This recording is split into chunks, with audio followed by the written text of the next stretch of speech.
I'm Michael Cordova and welcome to the 11th episode of Pod Perspectives, looking at performance, optimization and diet. I just want to say a big thanks to our sponsors, Floating Point Float Centre, for helping to make this possible.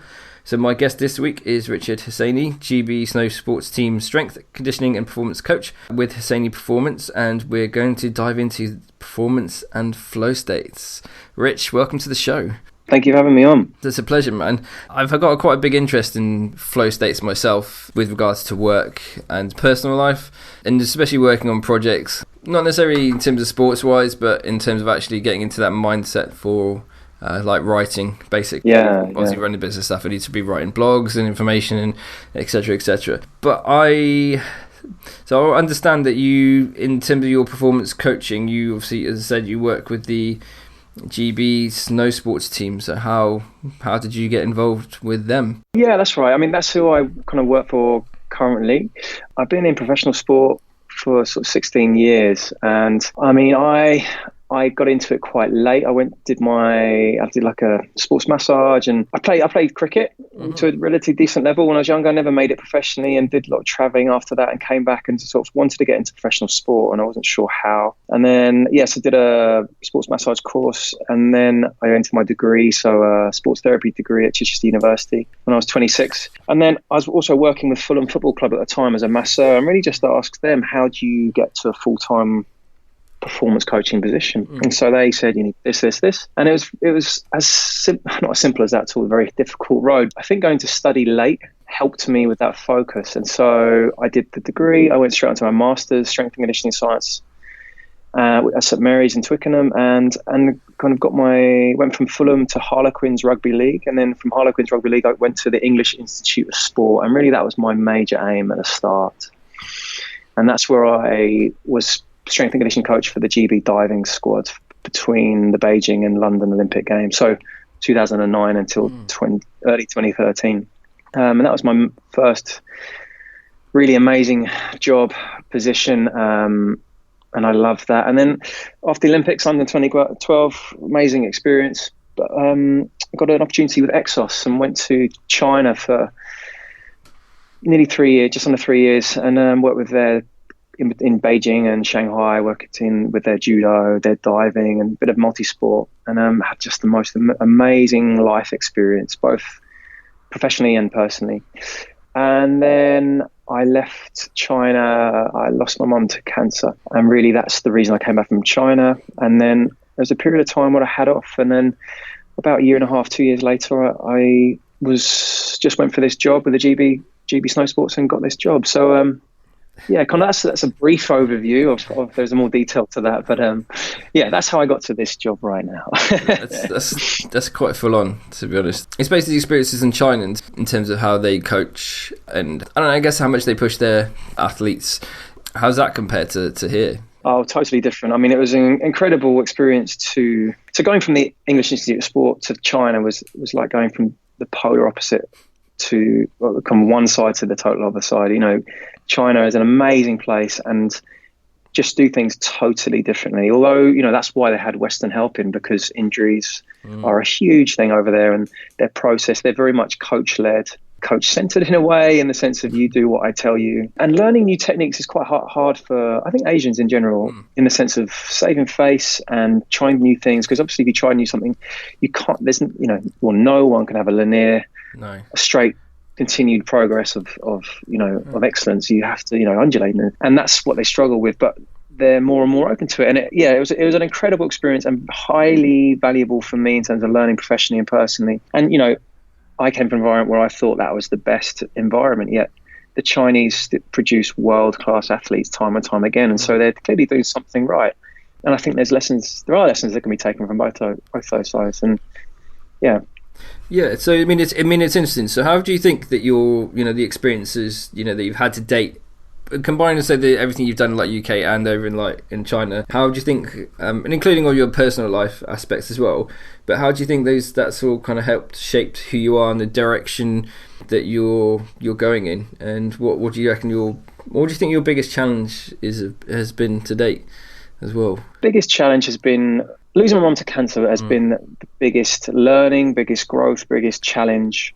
And before that happened, I would say professionally, the biggest growth was to accept new ideas and to understand that people can do things differently yet get amazing results. But obviously the biggest thing was losing my mum's cancer, and that's what's put me onto this path really, in terms of the company I've set up, and the area I'm going into is very much health and wellness and empowering people to live the life they want. Because for me, I was just totally broken, and I totally recognized depression. I totally recognized poor mental health, but to be in it and the grief and everything was, I'm so grateful that I had time and allow myself to process that. So that's been my biggest challenge, for sure. I mean, I've lost other like family members before, but I mean, for me, there's points in my life where I've had to hit bottom, and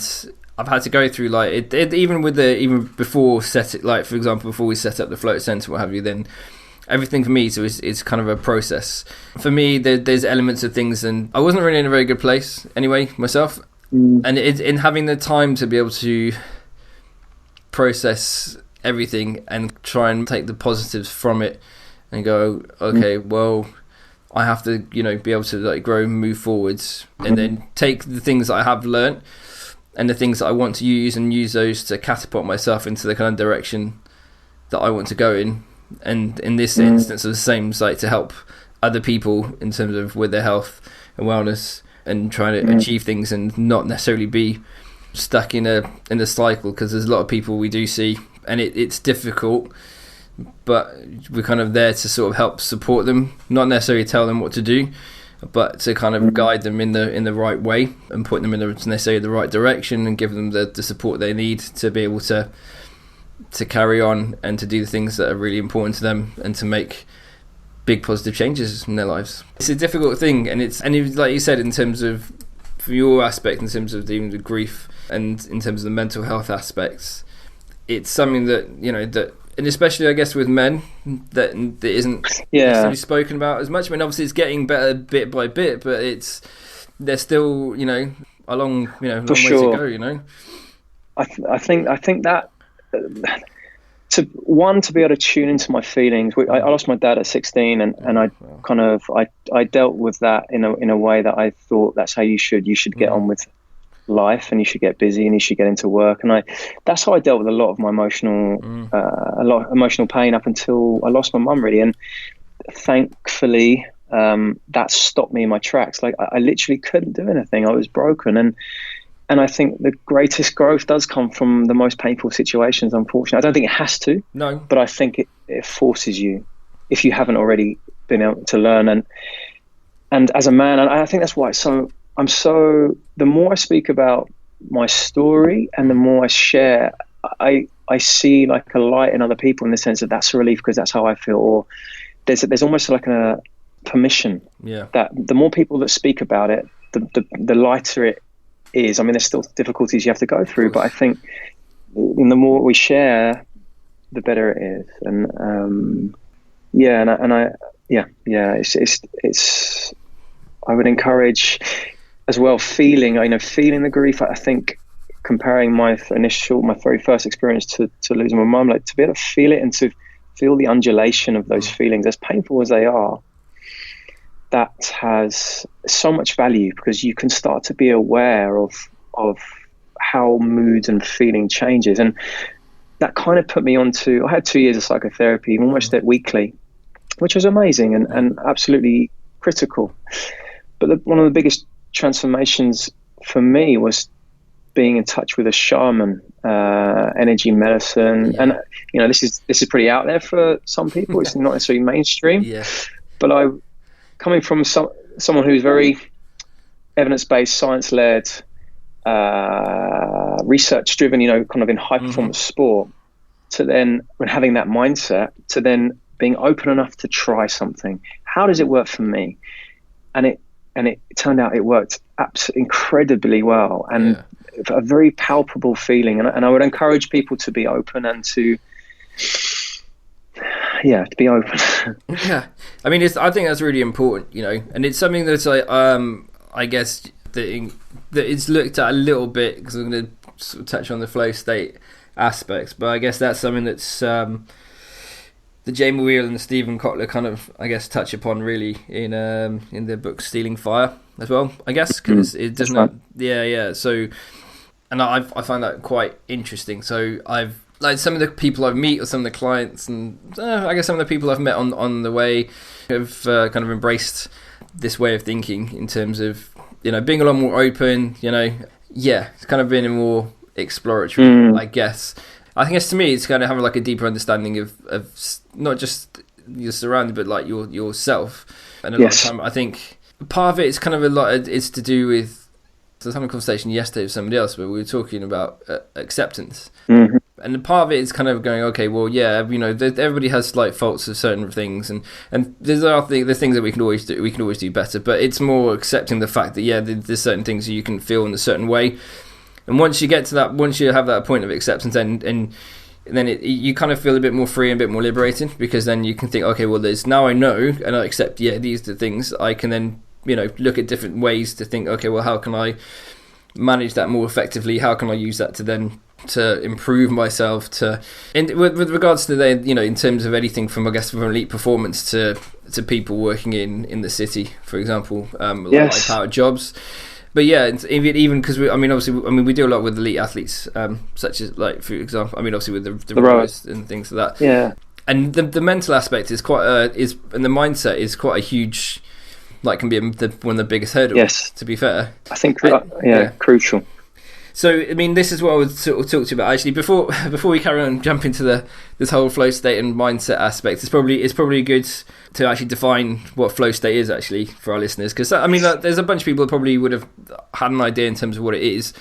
But if you can give us a quick overview. Flow state was first termed by Mihaly Csikszentmihalyi, and really it's the state of mind where we feel and perform our best, and it's a non-ordinary state of consciousness, the same as dreams, the same as visions, the same as awe. So when you're in nature, or you're struck with the beauty of the night sky or whatever, it's the same as a psychedelic state. It's a state of highly functional, high-performing state of mind now. The signature of flow, which was defined by the Flow Genome Project, is stir. So selflessness, timelessness, effortlessness, and richness. Selflessness being you lose the sense of I. There's no sense of you. You're just in that very present moment. Timelessness, which is probably the most recognizable trait, being that time slows down or speeds up. Like 3 hours can go past in 5 minutes. Effortlessness, meaning you're just doing. You're not aware of it. You're just in the flow of it, literally. And R is the richness. So the rich, detailed nature of non-ordinary states, meaning that's where innovation, creation, insight comes from. Really that's the overview of flow. Initially then, how did you find out about flow states? Totally stumbled upon it. So like I said, I lost my mum, and in my career up until that point, I was very focused on research and reading and learning about high performance, so strength conditioning and anything that can add to high performance. But I just couldn't get into it. I just couldn't do it. And I just stumbled upon, I'd already read The Rise of Superman in China. And so this was before I started with the GB Snowsports team. And I was always interested in flow. And I just stumbled upon the Flow Genome Project. And then I started to did some of their trainings, and it just hooked me. And the biggest thing I take from it is the value of expanding your consciousness, the value of embracing different states of consciousness, and the value that brings. Really high performing, you can call it performance, you can call it happiness, whatever, but the value that different states of consciousness give you. But is that's something you try and focus with on the GB athletes as well? Is that something that you try and incorporate with their training? With them specifically, every athlete will be in flow at some point. Gold medals are won in flow, creative arts are, scientific breakthroughs in flow. But really with the GB Snowsports, it's about setting an environment where they can access that more often. When they're going off some crazy jumps and they're doing amazing things to see acrobatically, and they call it stoke. So they're looking for that feeling of stoke.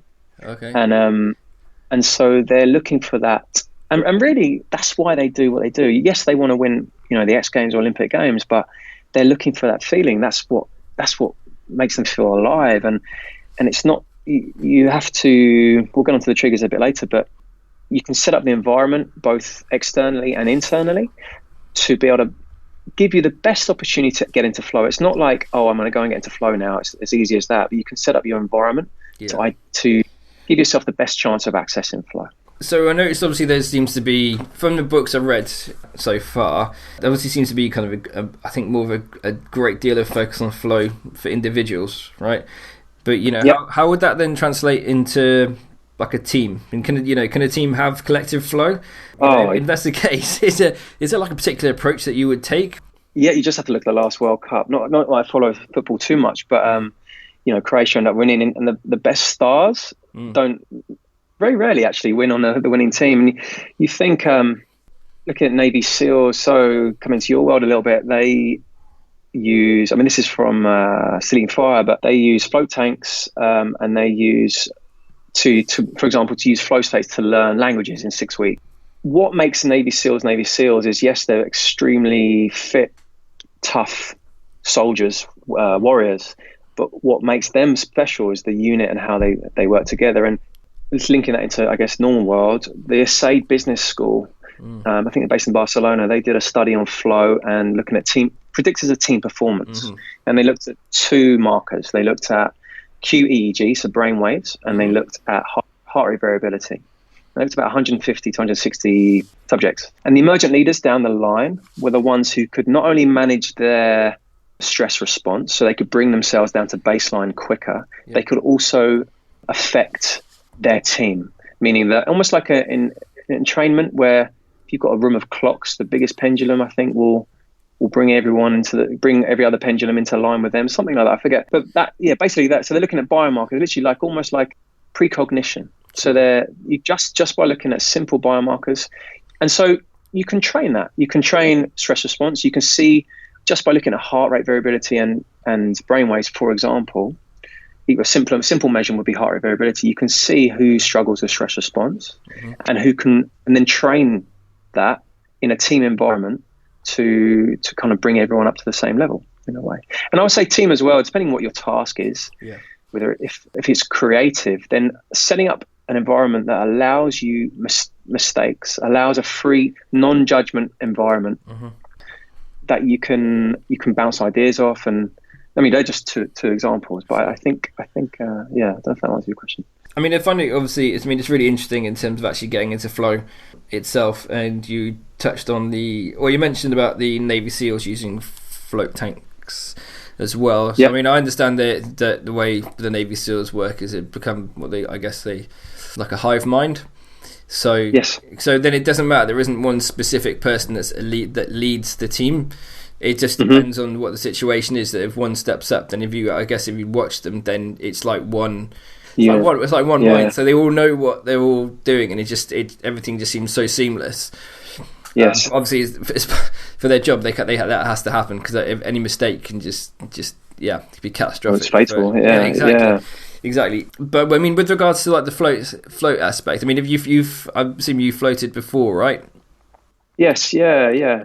I loved it. I mean, I've built up to a strong mindfulness practice myself, so I use breath and mindfulness a lot. What I loved about it is that, you're just losing the senses was amazing. I felt very relaxed. It took me a few minutes to relax and get into it, but I could get into a very deep meditative state pretty quickly, and I loved it. And I think it's a great thing to do regularly if you can, if one's near you. It's just I would say it's an easier way of a good introduction to meditation, because it's easier to focus on your breath. It's easy to just, I guess, clear your mind, even though that's a very, very difficult thing to do at the first. I liked it. I enjoyed it. Do you think this is a bit of a? I'm just going to throw it out there anyway. It's a bit of a random question, really. But so we mentioned a minute ago with regards to the to flow state and with the timelessness aspect, right?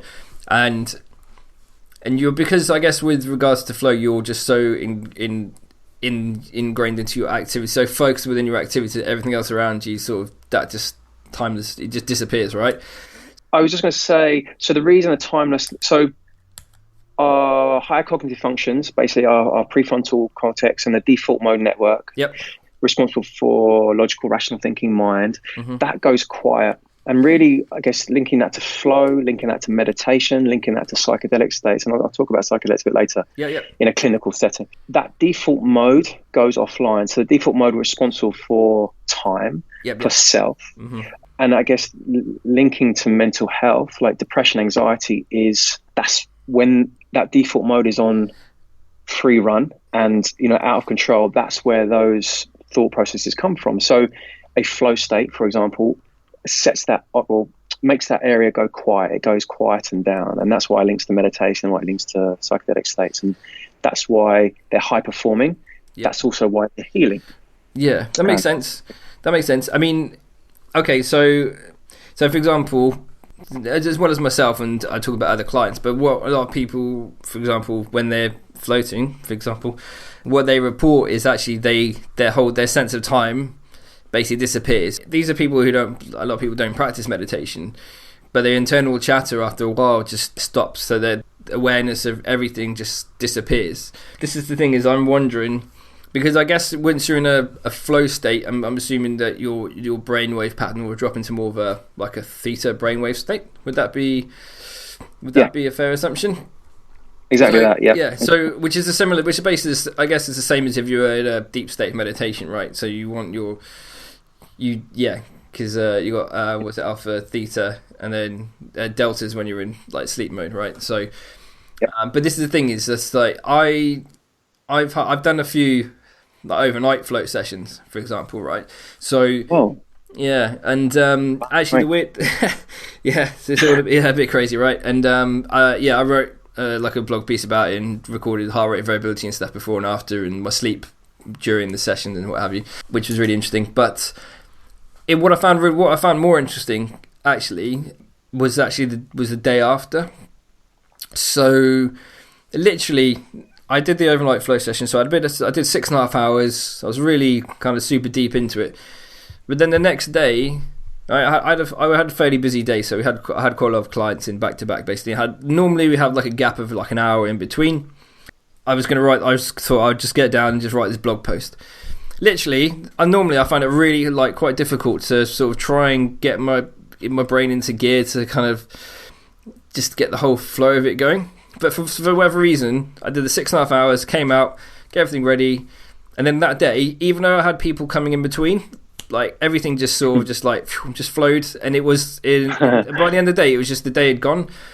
And I know stuff happened in between. I dealt with clients and stuff, but actually I wrote like the full blog in like a day with like no but it's weird. But it wasn't like I was consciously thinking about it. It was just like stuff. I think so we're kind of linking it back to, I guess, the default mode. I guess is my assumption, but linking it to healing flow states or healing non-ordinary states of consciousness, so depression, anxiety, and where psychedelics come in, they knock that off. So if you have a considerable so obviously you need a psychedelic treatment, and this being, for the listeners to clear this up, it's a clinical setting, and if you're interested, so you've got MAPS, you've got Hefter Research Institute, you've got massive organisations, institutes like Imperial College in London, you've got Johns Hopkins University in America, for just two, for example, that are using psychedelics for mental health, so depression, treatment-resistant depression, anxiety, the terminally ill, having amazing results. And really their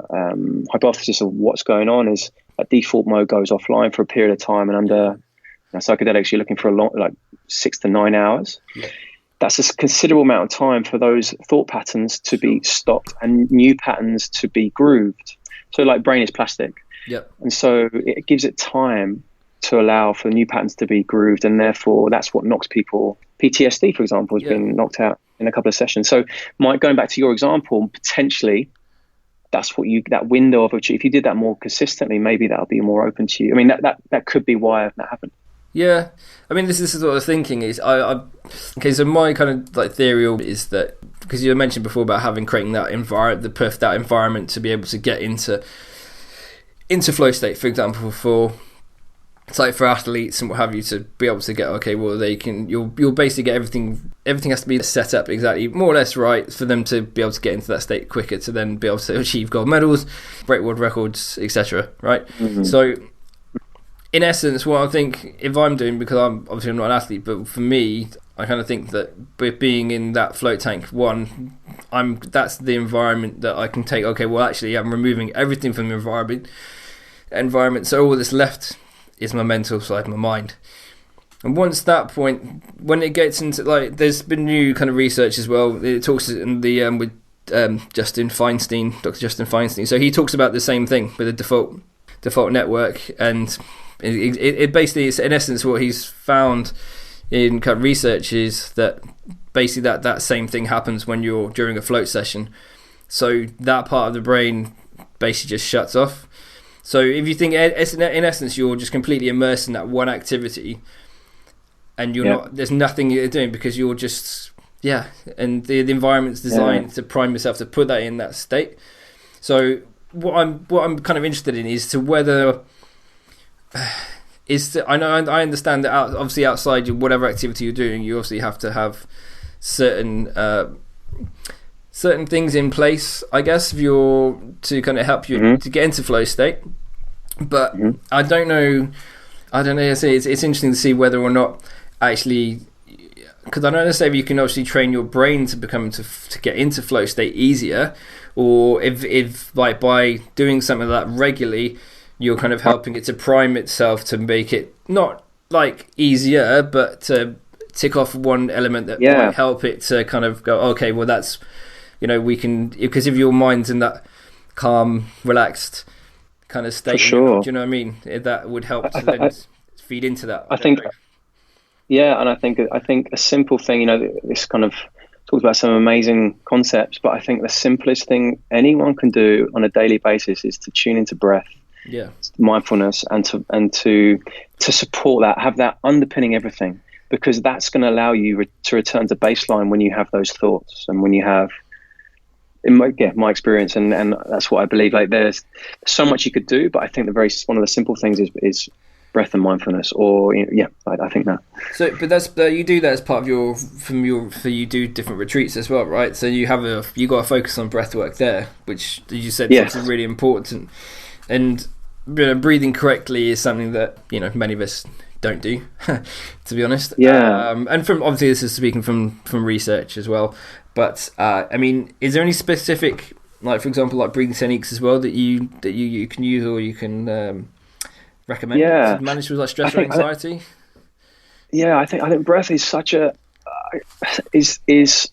a powerful tool that we all have access to, and it's the doorway to our nervous system. We have direct control. We have to do it every moment of every day for all of our life. It's the first thing we do, and it's the last thing we do in this life. And I think just having a little bit of conscious awareness of what's going on with your breath, how you're breathing, so whether you're chest breathing or belly breathing being, are you using your diaphragm well, or are you typically an anxious pattern of breathing is very chest heavy, your mouth breathing. So for example, switching to nasal breathing at rest brings on the parasympathetic nervous system. It brings the vagus nerve coherently in your heart coherence, increases that. So you get into a more rest digest state just by switching to nasal breathing and by using your diaphragm correctly. And so two techniques, one obvious one, very simple one, like box breathing. So start off nice and easy, like 3 second inhale, 3 second hold, 3 second exhale, 3 second hold. And I would do that 10 rounds and just see how you feel. Like settle yourself. I personally like to do it laying down because I can relax more. I can feel my hand on my belly, my hand on my chest, and I want to feel my belly rise and belly fall. And another one is 4-7-8. So 4 seconds in, 7 second hold, 8 second out. And those can be done in the heat of the moment in the day, whether you're stuck in the car, whether you're about to go into a meeting at work, an important meeting, whether you're like any stressful situation, you can implement that before it and in it. They're my go-tos. I would also, put people onto transformational breath and holotropic breath work. And just to say a little bit about that, holotropic breath work and transformational breath. So holotropic breath was founded by Professor Stanislav Grof, and kind of one of the world leaders in psychedelic therapy. rebirthing and that kind of thing. And he has developed this breath work, just by using breath with with support around you. It's a hugely healing method or technique to heal trauma and to have a very deep introspective journey, I suppose, best way to put it. So they're kind of four different breaths to go and research, but to do right now, box breathing and 4-7-8 are very, very simple go-to. And if you can do 3 seconds on your box breathing, move to 4 or move to 5. And for me, not to go into too much detail, but we take in oxygen and we're expelling carbon dioxide. And just simply, if we're mouth breathing too much, we're not absorbing oxygen efficiently. And a very simple sign of that would be if you're sitting at home on the couch, or if you're listening to this, or you're watching a film at night, and you have to feel like you always have to take a big gulp of air to quench that need to breathe. Like, you feel like you find yourself doing that, and that's a really good sign that you're not absorbing quality oxygen. So that would then give me the indication that, okay, right, let's work on building your CO2 tolerance and carbon dioxide tolerance. And simply, if you're mouth breathing, you're blowing off too much carbon dioxide. And basically, you need carbon dioxide to, I'm not going to tell too much detail, but we need levels of carbon dioxide. So switch to nasal. Sorry to waffle on. That's all right. That's all good.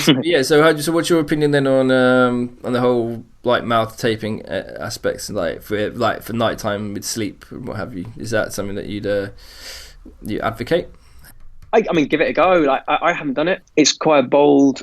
I mean, I would say you build up to it, and there are people out there who understand that more than I can say. But I would say definitely research it, look into it, but more importantly, understand why you're doing it. And that's kind of one of the lessons taken from high performance sport. It's fine to do, so many methods and methodologies around there, but why are you doing it? What question are you trying to answer by doing that? That's it's very true. Very true.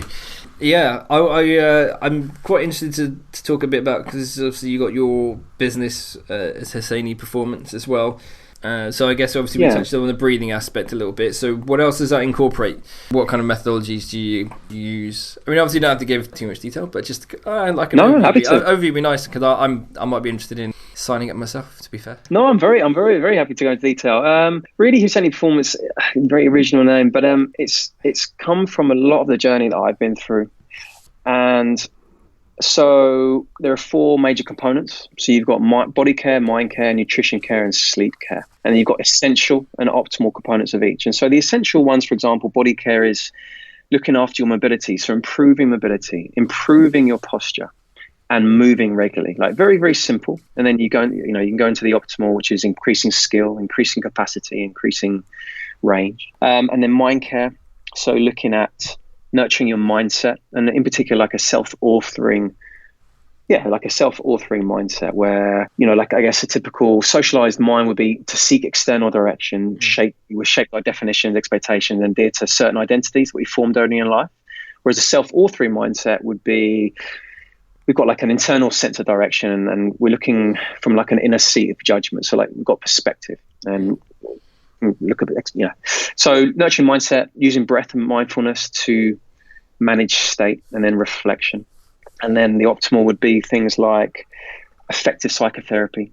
It would be adaptive leadership. So understanding typical things like, the drama triangle, moving from the drama triangle into the empowerment dynamic. And, I think one of the major things we're all, generally, all of us are caught up in our stories. How can we shift from our stories into positive? What action can we take? We can't control external stimulus or the external world. We can control our own world, and how can we take control of that? And then using altered states, altered states in a legal, safe setting, and the value you get from that is incredible. And then looking at nutrition. In the training involved, there's myself, Melanie, who's a psychotherapist and shaman who I've experienced. We've also, from the nutrition side, we're looking at gut health, looking at optimizing immunity, looking at conscious eating, conscious choices, eating for illness and injury recovery and gut optimization. So Josephine Cobb leads that side of things, and she's a registered nutritional therapist. So and I'm using her as well. Like, I've used her in my past. I had the surgery in my thyroid last year, and I've got something called Hashimoto's thyroid disease. So it's basically an autoimmune disease. So I'm coming at it from nutrition. Okay, what food am I eating that's causing that response? I think the general medical approach, and not to knock it down, but this is what it's built on, is symptom oriented. So, okay, you have this, here's a medication to deal with that. But what I want to try and do is, okay, let's get to the root cause of that. What's the root cause of it? And then sleep, optimizing sleep. I think the sleep is fundamental to health and wellness. And it's so obvious. We think we do it. We do it every single night. And all of us have very varying degrees of quality and quantity. But there are certain things you can set up very simple things you can set up to optimize sleep. And I think sleep is crucial. And all of that builds into flow state. And really, flow state is at the center. But if you do everything on the outside, it puts you in the best position to access flow.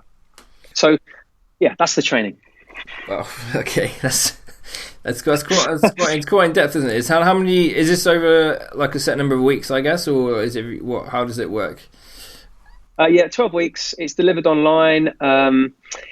It sounds a lot, but it's done in bite-sized chunks, and you get support. You've got coaching support from Melanie, coaching support from Josephine, coaching support from me, and there's also the community. So maximum of 10 people. So it's not a crazy amount. And then also we partner people up, like swim buddies, we call them. So partner up on the course. So to help you integrate this experience. And really it's for the long term. It's not just about course and you're done. It's taking these tools into your life. So I mean, that's fantastic. And I mean, obviously the flow state, the flow aspect is quite I wouldn't say, well, obviously forms part of it, which is what I wanted to actually ask you about. I guess there's different triggers, right? Or preconditions, and there's like 70 triggers apparently, well, according to Mihai Csikszentmihalyi, apparently. That's right. Yeah. So how these? That's the hardest name I've had to learn ever. Honestly, I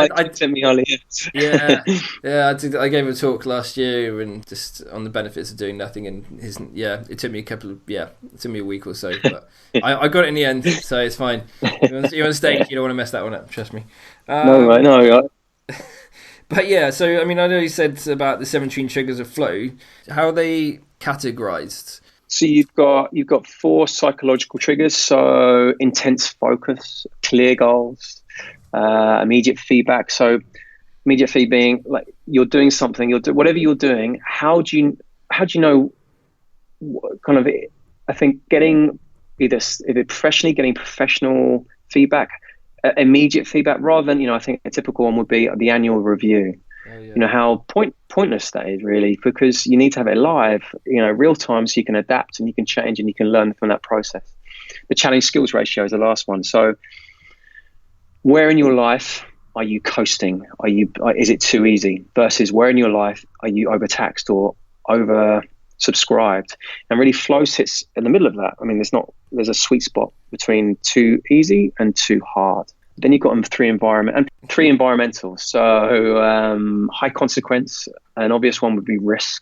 Mm-hmm. So the action sports, their risk is physical, whereas a creative, their risk is emotional. They've put some work together, whether it's art or writing or whatever, and you put it out in the public domain or your professional domain, and you have to wait for someone to criticize it or to credit it. That's an example. Risk could be asking that person out on a date. That, for example, it doesn't have to be professional. Rich environment, so novel, unpredictably, in deep nature. That's a simple one. I think getting into deep nature where you can see the unpolluted night sky, where you're immersed, beautiful forests. You don't have to go to tropical islands, but kind of where can you get rich, deep nature from? And deep embodiment. How can you use your body in multiple directions? Typical thing would be, can you walk on your hands? Can you do a handstand? Can you forward roll? Have you been on a trampoline? Kind of really bringing your body and your senses and altering the axis that you're usually on in the safest possible environment. So obviously action sport athletes are trained to do what they do, but we can go to trampoline parks now, or we can get into gyroscopes and kind of move in a certain way and kind of flow tank, for example. That's deep embodiment. That's you're taking away your senses in a different area. You got 1 creative, so again risk, and then 9 social, and again social being in a team or group experience, kind of similar one to the psychological, things like shared clear goals, good communication, equal participation or skill level. So setting an environment where it's a non-judgmental environment and you can put out ideas. For example, if that's at work. And really these triggers it's not about ticking every single one, it's understanding which ones are yours. Is there anything in particular you do that helps you? I mean, obviously it'd be slightly different for everybody, but is there anything, what things work for you? I'll be as honest as possible. Breath work, doing deep experiences of breath, things like holotropic breath work are an incredible trigger for flow and introspection for me. With sexuality, like whether that's on your own or whether that's with a partner, I think if you set aside time to connect physically and emotionally, that is a huge trigger. Getting out into nature for me, I do a sea swim virtually every morning in the English Channel. So I'm based in Brighton and I go sort of into the sea virtually every morning. And to me, that just makes me feel alive. Yeah. I love it. I love that feeling. And then like a bigger experience would be, for example, I've been to Burning Man. And that is, it's very different to my assumptions that it was before I got there. It's amazing in so many different ways, so many walks of life, so many young, old, kind of so many different types of people. It's incredible. And I wouldn't, you don't have to go to Burning Man to get an experience like that, but to kind of put yourself in a different environment, novel environment. They're kind of some of my triggers. Yeah, I think that's something I read in the Stealing Fire with the Google exec being taken to Burning Man, and I think stuff like that it's quite interesting because if you're with a group of people that you're potentially going to be working with as a team, having interviews and what have you is fine, but obviously you don't really get the full picture because let's say if you're going to be put on paper you could be like the best person for the job, but if you can't integrate with the team or can't be if the fit's not right, then to know that even if you're in a work environment, it's kind of you're very. Most of the time you're slightly they're a little bit more constrained, I suppose, in terms of because you have to follow specific ways of thinking or certain ways that the company operates, basically. Whereas if you take them out of that environment, put them in somewhere completely different with the team, then hopefully you get to see them as themselves and how they react in slightly more extreme environments, I suppose, that they're not necessarily used to, and then it's a different kind of pressure, but essentially. It's still they're going to have to experience, if what happened, what are they going to do, and how they're going to react if certain things happen. For example, and you're using it's the same skills, but applied in a slightly different way, and it's more down to the personality of the person as opposed to I'm an academic and I can do X, Y, and Z. But we should do everybody that they should hire. To be honest, we just we just run off to Burning Man. I mean, if to bring it back to, I guess, a more real level, we don't have to go there, but going to the countryside without a map and working his way home, or going to a circus class. Like there's a circus group down in Brighton where you can learn trapeze in a very safe environment. And I think, again, talking about flow, I think flow, I want to put it into the concept of altered state of consciousness. And if for me, where I was from grief, like, is this what life is about? What asking many, many different questions about life and what is the point of this and what's going on. And I would say that if you're unhappy in a mundane life, if you're happy in your life, then maybe flow is, you're happy and you don't need to rock the boat. But if you're not happy and you're wondering about what life's about and you think there's more to life than you're currently experiencing, then that's where flow and altered states come in, because there's a whole world, whole different realms out there to experience and to add depth to life. Yeah, 100%. I mean, sometimes I think it's difficult because if somebody doesn't know any different, some people want to stay safe, whereas actually, from my personal experience, actually stepping out of your comfort zone and doing new things, actually, you can tend to feel a lot more alive, more. Do you know what? Life is amazing, and you can do completely different things. And I mean, I did like a TEDx talk thing last year, and I never would have thought, maybe like 3 or 4 years ago, there's no way I would be standing in front of 150 odd people, giving a talk. And I was like, okay, well, if I don't, the opportunity came and I was like, well, if I don't do it, then I'll probably just regret it anyway. And I thought, oh, you know what, I'm absolutely, just absolutely, it's just really nervous and like proper scared about it. And then and once you do it, it's kind of weird because you have to go through this whole process of learning everything and going through your talk and whatever. Once you're on stage, it's just so weird. Even if the adrenaline kicks in and it's just weird because all the words were there in my head and they were just coming out, but it was like I wasn't there. It's really odd. It's like you're connected, but you're doing it, but you're not. So it's like your mind just like this. It's just everything's just flowing because it's just like, okay, well, everything's geared this way, and because you've prepared yourself in such a way, and everything's like, okay, well, you know exactly what's going to happen, what you're going to do, and this, and if as long as you're prepared and you know your stuff, then I guess it's the same if you're an athlete that you obviously at your elite level, then your skills are good enough to then go, okay, well, if you challenge yourself, then you are not obviously unachievable. But hence why then you get to the people who do who get the golds and what have you, because everything just sort of just falls into place. So it seems when you see them do it, it just seems effortless because exactly that all the elements are there, and it's just like, wow, that's like. Then everybody's like, wow, that just looks so easy. But actually, a lot of people don't see how many hours of work people put in, or the kind of things they have to go through, the obstacles they have to overcome physically and mentally just to get to that point where they can just get into that state and do it. I think, and you kind of said it, I don't know, it's all about letting go. Yeah. Kind of, you've done the work, for your talk, you've learned what you had to say, you upskilled yourself on presenting, and then you're on stage, trust the process. And the same as linking that to an Olympic athlete sitting in the top of the ramp is about to go off this huge kicker. Like, I've done the work. I know what to do. I'm going to trust and just go for it. And then linking to ourselves in a normal environment, knowing that, I think that's where, again, breath and mindfulness come in about being able to let go, not that over anxious, overthinking mind. How can we silence that and just trust whatever we're about to do? Trust, and just there's no failure. It's a learning opportunity.